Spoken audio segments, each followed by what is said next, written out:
Hi, boys and girls. Welcome back. So, as promised, we're going to start the second book of Norman Rockwell's, and it is A Day in the Life of a Boy. And this is just so cute. I think this is just adorable. There he is, and he's eating his cereal, he's got his milk, and he's reading his comic book. And kids are still doing that today, only on an iPad or a tablet or some type of a device. But they're still reading those comic books. They're so important. And these are all the photographs. A lot of times Norman Rockwell, he would take photographs using live models, and then he'd create the different pictures that he drew. So it was pretty cool. And he would change the expressions on their faces and such to meet with what his needs were. So this is Norman Rockwell's A Day in the Life of a Boy. And it is also written by Will Latch. So here we go. In the morning, I'm dreaming with Patch by my side. And once upon a time, it used to always say a boy and his dog. Just the best friends ever. So it's really sweet to see a picture of a boy sleeping with his dog. And this little dog's name is Patch. And it's time to wake up, brush, eyes open wide. And here it is, and looks like he's in the mirror brushing his teeth there. So isn't that adorable? He's even got where his hair is sticking up like our hair does in the morning. So I think it's even I believe this is a tube of toothpaste over here in his other hand. And you can see the toothbrush there. It's beautiful artwork. It's amazing. I never eat breakfast without something to read. And there's that picture that's on the cover. He's eating his cereal. But look at the expression on his face as he's reading his comic book. I mean, you could be a boy sitting right across from you, whether it would be your son or your grandson or even your nephew or, one of your children at school. And they're really into those devices and reading those comic books. Those still are very popular. Then I race off to school at superhero speed. And I love this picture because look at that. He is in his ball cap. He's got his book slung over. And, back in the day, we all see olden time pictures and stuff where they didn't carry backpacks. They just put a strap around their books and carried their books over their shoulder here. So it's interesting to see that there the books are still being carried over the shoulder just with a strap versus the backpack that we have today. So it's just it's a beautiful. I love the expression on his face. He's got his ball cap on, and he is ready for the day at school. Uh-oh. My day starts with math and a scratch of the head. So see, even Norman Rockwell was able to capture the frustration of a difficult subject. And he's got his hand in his hair, and you can see the determination and maybe a little frustration on this little boy's face too. What do you think he's thinking? Is he thinking, okay, if 2 plus 2 is 4 and 4 minus 1 is 3, what is 3 times 7? Oh my gosh, 21. These are just a mission. But then lunch and more comics, fruit, Swiss cheese on bread. So, and there he is. And it looks like he's actually having lunch outside because you see this twig here, like a little bit of a tree branch maybe. Maybe he's sitting at the table outside. And he's got that lunchbox open. He's eating his apple, but he's still into that comic book. So, and whatever that superhero's doing, it looks to be pretty exciting, doesn't it? Very, very nice. I love these illustrations. They're just amazing how he's captured that.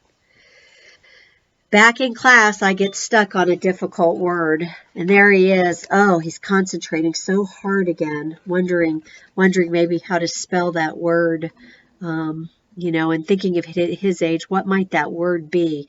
Could it be recommend or responsible or necessary? I know those are my trigger words. Guarantee is always a hard word. Years ago, I was in a spelling bee, and guarantee was the word that I got out on. And here at 54 years old, I still remember that word. But he really captures his frustration. Boys and girls, what do you think maybe he's thinking about? This is something that you can definitely stop and talk to mom and dad about, about maybe what he's thinking. What might he be frustrated about or working on, or what kind of a word might he be stuck on? So I whistle along with a funny red bird. There he is sitting in class, but he's looking out the window at that bird sitting on the windowsill. And how many times have all of us done that at one time or another? We're in class and we just start to look out that window and you see a bird or a squirrel or something more interesting to look out that window than what's happening in class. So again, it was a really good capture of Norman Rockwell, and getting this photo of him looking at the bird while the bird's sitting there singing and being free.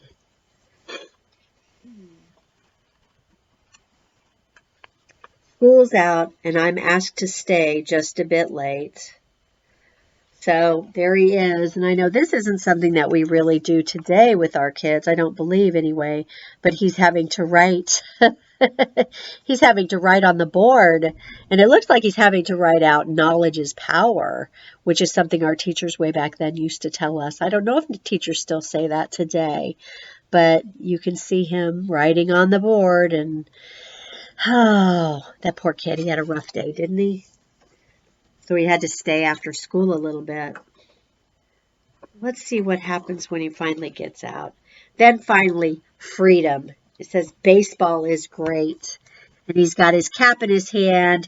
He looks so much happier because he's outside and running to maybe the baseball field or baseball practice. And he's got his books there in his strap. He just looks really, really excited to be out of school and on his way to baseball practice.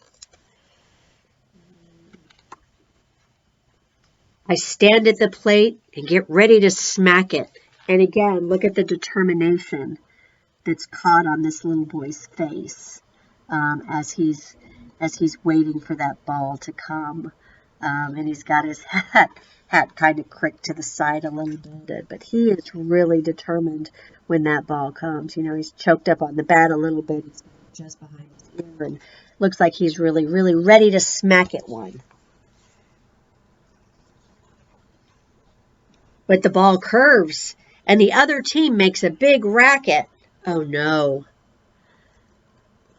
And I think he got a strike. Is that right? Yeah, when you miss the ball. So he missed it and it went past him. But he looks a little frazzled because it was a curveball. And he wasn't expecting a curveball.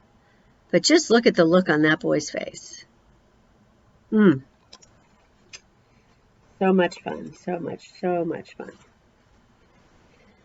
Oh, I complain, but the catcher won't listen to me. And there he is.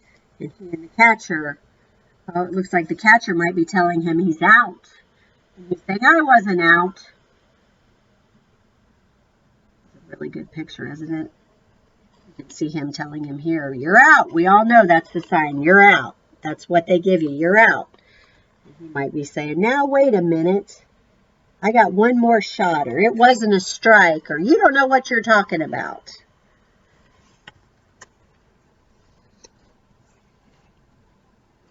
And then I see Cindy. Who are you here to see? Uh-oh. And he's wondering, is she here to see me, or is she here to see somebody else? And she's not paying too much attention to him, is she? Nope, kind of looking the other way.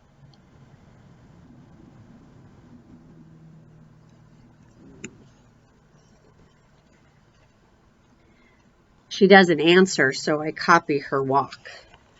I always wonder why little boys tease little girls. They always say it's because they like you.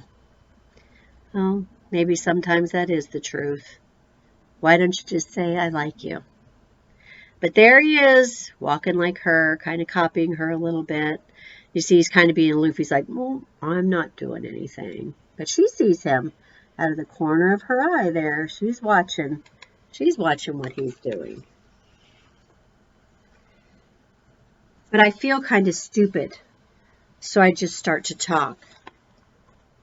So he just comes up beside her and starts talking to her, which is it's a really good thing to say. And you can see she's listening. She's listening. Is he carrying her book maybe? That's something that boys used to do for girls too, if they would carry their books for them. We get milkshakes together, a fun thing to do.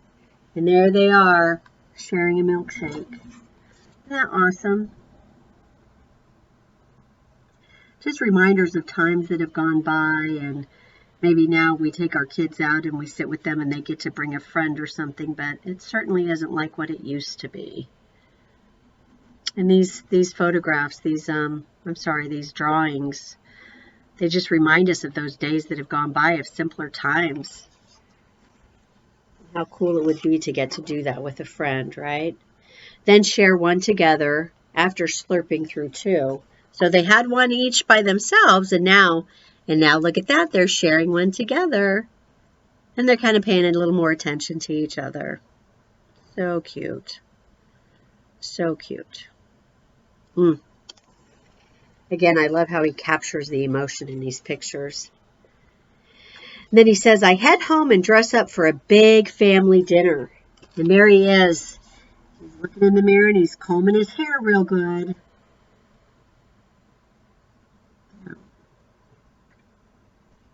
Wonder what he's thinking in his head before he goes to the big family dinner.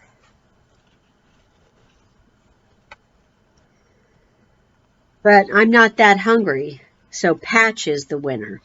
So what do you think that means, that Patch is the winner? I'm thinking that he's going to give dinner to Patch. Yeah, he's going to be sharing dinner with Patch instead of him eating his dinner. I think you can see Patch right here, kind of begging, saying, hey, can I have a bite, please? Maddie does that to me all the time. I slog through my homework in time for my show. So he's working hard on that homework, but he wants to get it done so he can watch a television program.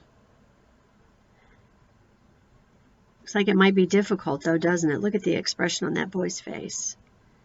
And that hand in his hair. He's working on it though, isn't he? He's getting it done probably just in time for his show. Then he slips into PJs and grabs the front row.